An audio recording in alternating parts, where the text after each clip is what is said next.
샬롬. 우리에게 늘 사랑과 자비를 베푸시는 하나님을 찬양합니다. 오늘도 말씀을 통해 우리에게 동일한 사랑을 베푸시는 하나님을 만나시기를 주님의 이름으로 축복합니다. 오늘 말씀은 예레미야 48장 말씀 되겠습니다. 제 48장.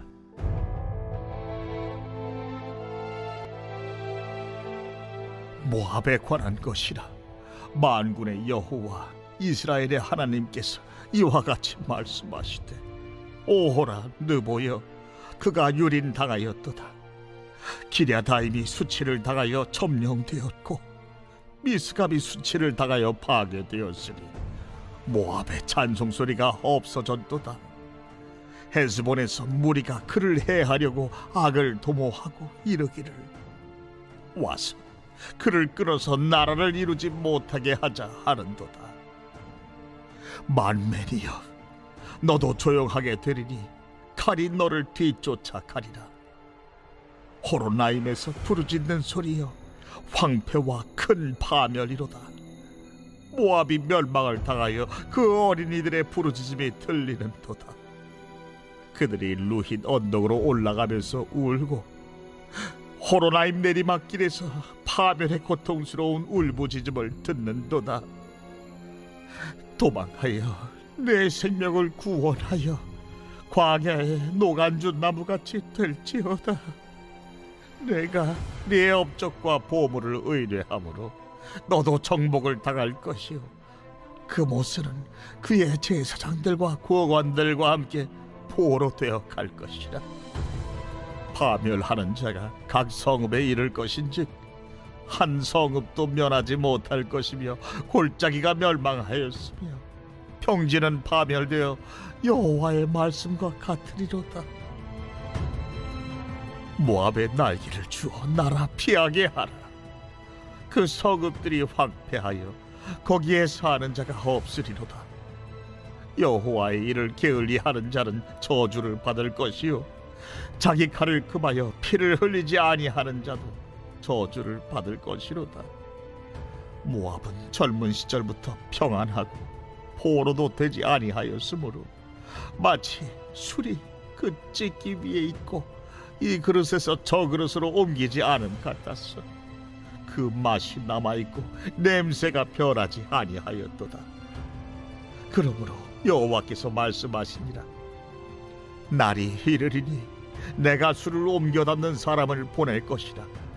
그들이 기울여서 그 그릇을 비게 하고 그 병들을 부수리니 이스라엘 집이 베델을 의뢰함으로 수치를 당한 것 같이 모압이 그 못으로 말미암아 수치를 당하리로다. 너희가 어찌하여 말하기를 우리는 용사요 능란한 전사라 하느냐. 만군의 여호와라 일컫는 왕께서 이와 같이 말하노라. 모압이 황폐하였도다. 그 성읍들은 사라졌고 그 선택받은 장정들은 내려가서 죽임을 당하니 모압의 재난이 가까웠고 그 고난이 속히 닥치리로다. 그의 사면에 있는 모든 자여, 그의 이름을 아는 모든 자여, 그를 위로하며 말하기를 어찌하여 강한 막대기 아름다운 지팡이가 부르짖는고 할지니라. 기본에 사는 딸아, 네 영화에서 내려와 메마른 데에 앉으라. 모압을 파멸하는 자가 올라와서 너를 쳐서 네 요새를 깨뜨렸음이로다. 아르엘에 사는 여인이여, 길 곁에 서서 지키며 도망하는 자와 피하는 자에게 무슨 일이 생겼는지 물을지어다. 모압이 패하여 수치를 받나니 너희는 울면서 부르짖으며 아르논가에서 이르기를 모압이 황폐하였다 할지어다. 심판이 평지에 이르렀나니 곧 홀론과 야사와 메바앗과 디본과 느보와 벳디블라다임과 기랴다임과 벳가물과 벳무원과 그리엇과 보스라와 모압 땅 원근 모든 성읍이로다. 모압의 뿔이 잘렸고 그 팔이 부러졌도다. 여호와의 말씀이니라. 모압으로 취하게 할지어다. 이는 그가 여호와에 대하여 교만함이라. 그가 그 토한 것에서 뒹굴므로 조롱거리가 되리로다. 내가 이스라엘을 조롱하지 아니하였느냐? 그가 도둑 가운데에서 발견되었느냐? 내가 그를 말할 때마다 네 머리를 흔드는도다. 모압 주민들아, 너희는 성읍을 떠나 바위 사이에 살지어다. 깊은 골짜기 어귀 가장자리에 깃들이는 비둘기같이 할지어다. 우리가 모압의 교만을 들었나니 심한 교만 곧 그의 자고와 오만과 자랑과 그의 마음의 거만이로다. 여호와의 말씀이니라. 내가 그의 노여워함에 허탈함을 아노니 그가 자랑하여도 아무것도 성취하지 못하였도다. 그러므로 내가 모압을 위하여 울며 온 모압을 위하여 부르짖으리니 무리가 길헤레스 사람을 위하여 신음하리로다. 신마의 포도나무여, 너의 가지가 바다를 넘어 야셀 바다까지 뻗었더니 너의 여름 과일과 포도 수확을 탈취하는 자가 나타났으니 내가 너를 위하여 울기를 야셀이 우는 것보다 더하리로다. 기쁨과 환희가 옥토와 모압 땅에서 빼앗겼도다. 내가 포도주 틀에 포도주가 끊어지게 하리니 외치며 밟는 자가 없을 것이다. 그 외침은 즐거운 외침이 되지 못하리로다. 헤스본에서 엘르알레를 지나 야스까지와 소알에서 호르나임을 지나 에글라 셀리시아에 이르는 지역에 사는 사람들이 소리를 내어 부르짖음은 니무림의 물도 황폐하였음이로다. 여호와의 말씀이라. 모압 산당에서 제사하며 그 신들에게 분향하는 자를 내가 끊어버리리라. 그러므로 나의 마음이 모압을 위하여 피리같이 소리내며 나의 마음이 기르레스 사람들을 위하여 피리같이 소리내나니 이는 그가 모은 재물이 없어졌습니다.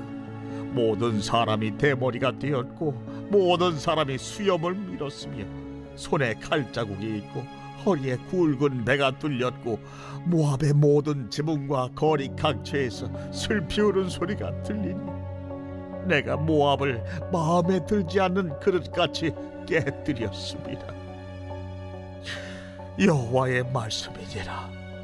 어찌하여 모압이 파괴되었으며 어찌하여 그들이 애곡하는가? 모압이 부끄러워서 등을 돌렸도다. 그런즉 모압이 그 사방 모든 사람의 조롱거리와 공포의 대상이 되리로다. 이는 여호와의 말씀이니라. 보라, 그가 독수리같이 날아와서 모압 위에 그의 날개를 펴리라. 성읍들이 점령을 당하며 요새가 함락되는 날에 모압 용사의 마음이 산구를 당하는 여인 같을 것이라. 모압이 여호와를 거슬러 자만하였으므로 멸망하고 다시 나라를 이루지 못하리로다. 모압 주민아, 두려움과 함정과 올무가 네게 닥치나니 두려움에서 도망하는 자는 함정에 떨어지겠고 함정에서 나오는 자는 올무에 걸리리니 이는 내가 모압이 벌받을 해가 임하게 할 것임이라. 도망하는 자들이 기진하여 헤스본 그늘 아래에 서리. 이는 불이 헤스본에서 나며 불길이 시혼 가운데 나서 모압의 살적과 떠드는 자들의 정수리를 사름이로다. 모압이여, 내게 화가 있도다. 그 모스의 백성이 망하였도다. 내 아들들은 사로잡혀갔고 내 딸들은 포로가 되었도다. 그러나 내가 마지막 날에 모압의 포로를 돌려보내리라. 여호와의 말씀이니라. 모압의 심판이 여기까지니라. 예레미야 46장부터 시작했던 남유다 주변 국가 10개 나라에 대한 심판의 경고가 있었는데요. 이전에 애굽과 블레셋에 이어서 오늘 48장은 모압에 대한 심판을 예언하고 있습니다. 남유다가 BC 586년에 멸망당한 이후에 주변 국가들도 하나둘씩 심판을 받게 되었는데요. 모압도 남유다가 멸망한 지 4년 후인 BC 582년에 바벨론에 의해서 멸망을 당하게 됩니다. 이스라엘의 숙적 가운데 하나였던 모압 족속은 이전에 소돔과 고모라가 멸망을 당할 때요, 그때 탈출했었던 롯의 큰딸, 큰딸을 통해서 얻은 아들의 후손이 되어집니다. 이런 혈연들을 보게 되어지면 이 모압은 형제의 나라와 같은 거죠. 남유다의 마지막 왕이었던 시드기야는 이런 모압 족속과 동맹을 맺기도 했었습니다. 모압 족속들은요, 사해 동편 연안이었던 아르논 골짜기와 세렉 골짜기 사이에 정착하면서 살았는데요. 이들의 땅은 강우량이 넉넉했고요, 또한 곳곳에 샘들이 많았었습니다. 그래서 가뭄이 일어나도 그 땅은 매우 비옥한 땅을 가지면서 많은 농작물들을 거둘 수가 있었는데, 특히나 포도 농사에 최적의 조건을 가지고 있었기 때문에 이것을 바탕으로 그들은 많은 경제적 부를 얻고 있었습니다. 하지만 이러한 풍요는 그들의 타락을 더욱더 부추겼고, 암몬이 몰렉이라고 하는 신을 섬겼다면 이 모압 족속은 그모스라고 하는 신을 섬기면서 자신의 아들을 신께 바치는 인신 제사까지 서슴지 않고 했었던 자들입니다. 이러한 모압 족속을 향해서 하나님은 오늘 예레미야 48장에서 그들을 향해서 심판의 경고를 하시게 된 것입니다. 말씀이 길기 때문에 조금 나누어서 살펴보게 되면요, 1절부터 10절까지는요 심판받는 모압 땅의 그 모습을 우리에게 보여주고 있습니다. 2절을 보면요, 모압의 찬송 소리가 없어졌도다. 여기서 찬송이라고 하는 것은 모압에 대한 칭송, 영광을 말하는 것인데, 하나님의 심판에 그들 가운데 있을 때에 그들의 영광, 찬송이 없어졌다라는 것이죠. 왜냐하면 2절을 좀 더 보면요, 헬스본에서 무리가 그들을 해하려고 악을 도모하게 되었는데 그들은 바로 바벨론 군대가 됩니다. 헬스본은요, 느모산 북쪽에 약 6km 지점에 있는 국경 도시인데요, 이렇게나 가까이 바벨론의 군대가 임박해 있는 것입니다. 그런데 이 바벨론의 군대는 그저 많은 숫자로 밀어붙이는 것이 아니라 말씀을 보면 해하려고 라고 한 이 단어는요, 원어의 뜻을 보면 계산하다, 계획하다 라는 뜻을 가지고 있습니다. 바벨론은 모압과의 전쟁에서 치밀하게 준비하고 있다는 것이죠. 그러다 보니 칼이 모압을 뒤쫓고, 또 3절 말씀을 보면 호로나임에서 부르짖는 소리여 황폐와 파멸이로다. 어린 이들도 고통의 부르짖음으로 울게 되어지고 도망하고 8절에 골짜기마다 멸망하게 되고, 이제는 그 성읍들이 황폐하여져서 거기에 사는 자가 없어질 정도로 지금 그들은 매우 극심한 어려움 가운데 빠지게 된 것입니다. 이들이 이렇게 처참한 고통을 받는 이유, 11절부터 보시면 그들이 우상 숭배에 대해서 하나님은 지금 지적하고 계십니다. 사실 모압은요, 땅이 비옥하고 물자와 식량들 모든 것이 풍족했었습니다. 그것을 11절에서는 이렇게 표현하죠. 모압은 젊은 시절부터 평안하고 포로도 되지 아니하였으므로. 그런데 이들이 북이스라엘과 같이 그들이 베델에서 금송아지를 우상으로 만들어서 백성들로 하여금 섬기게 했던 것처럼 이 모압 족속도 그모스 신을 통해서 같은 우상 숭배를 하고 있다는 것입니다.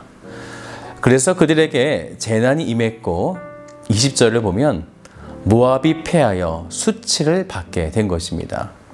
결국에는 25절의 말씀을 보세요. 함께 읽어볼까요? 모압의 뿔이 잘렸고 그 팔이 부러졌도다. 성경에서 뿔과 팔은요, 힘을 상징하고 있습니다. 이제 그들은 아무 힘도 쓸 수 없는 허약한 민족이 되었다는 것이죠. 하나님은 모압의 이러한 우상 숭배만을 지적한 것이 아니라 26절부터 34절까지를 보면요, 그들의 교만도 큰 원인이었음을 지적하고 있습니다. 26절을 같이 볼까요? 모압으로 취하게 할지어다. 이는 그가 여호와에 대하여 교만함이라. 그가 그 통한 곳에서 뒹굴므로 조롱거리가 되리이로다. 그런데 이런 모압을 향한 하나님의 마음은 사실 긍휼과 자비하심이었습니다. 그들은 분명 멸망을 당할 자들이었지만 이들 모두는 하나님께서 만드신 하나님의 창조물들입니다. 그래서 31절을 보면 이런 말씀이 있죠. 그러므로 내가 모압을 위하여 울며 온 모압을 위하여 부르짖으니. 하지만 그럼에도 그들의 교만과 우상 숭배 그리고 회개하지 않는 그들을 하나님은 35절 말씀 보니까 끊어버리시겠다 이렇게 말씀하십니다. 이제 36절부터 마지막 47절에는요. 모압이 함락당하는 것을 예언하시게 되는데요. 그들은 깨트려짐을 당하게 될 것이고 조롱거리가 되고 점령을 당하고 요새가 함락당하게 될 것이다 하는 거죠. 그러므로 이제 그들은 42절을 함께 볼까요? 모압이 여호와를 거슬러 자만하였으므로 멸망하고 다시 나라를 이루지 못하리로다. 나라를 이루지 못한다는 것은 히브리어를 보면요. 니슈마드인데요. 어떤 뜻이냐면 파괴하다, 전멸하다 라는 뜻입니다. 그런데 이 단어가 수동형이죠. 그들 때문에 이런 일이 일어난 것이 아니라 하나님의 주권으로 이제 그들은 심판을 받게 될 것이다 라는 것이에요. 그래서 그들은 다시는 나라를 이루지 못하게 될 것이다 라는 것이죠.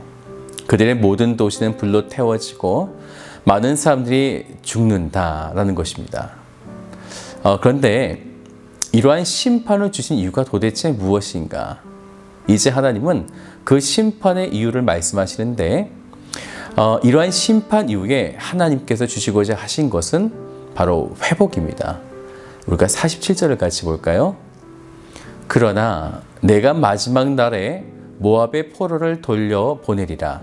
여호와의 말씀이니라. 모압의 심판이 여기까지니라. 이 마지막 날에는요. 신약시대를 가리키고요.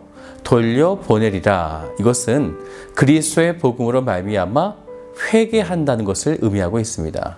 이제 모압은 그들의 자력의 힘으로는 도저히 회복할 수 없지만 하나님은 그들에게 예수 그리스도라고 하는 은혜를 베푸셔서 그들을 회복시키실 것이라는 것입니다. 하나님은 끝까지 하나님을 향하여 저항했었던 유다와 또한 주변의 10개 국가 이들의 심판을 말씀하셨습니다. C.S. 루이스는요 이렇게 이야기했습니다. 모든 악 중에서 교만이 가장 악한 악이다 이렇게 말했습니다. 왜냐하면 그 교만은 하나님이 없어도 내 힘으로 할 수 있다고 하나님을 믿지 않는 우상 숭배와 같은 죄가 되어지기 때문에 그렇습니다. 사랑하는 여러분, 우리를 회복하시려는 하나님의 마음을 받아들이시길 바랍니다. 주 예수 그리스도를 통해서 회복되어질 그 은혜를 기억하시면서 오늘 하루도 하나님의 한없는 사랑 앞에 나아가시는 복된 성도들 되시기를 주님의 이름으로 축복합니다.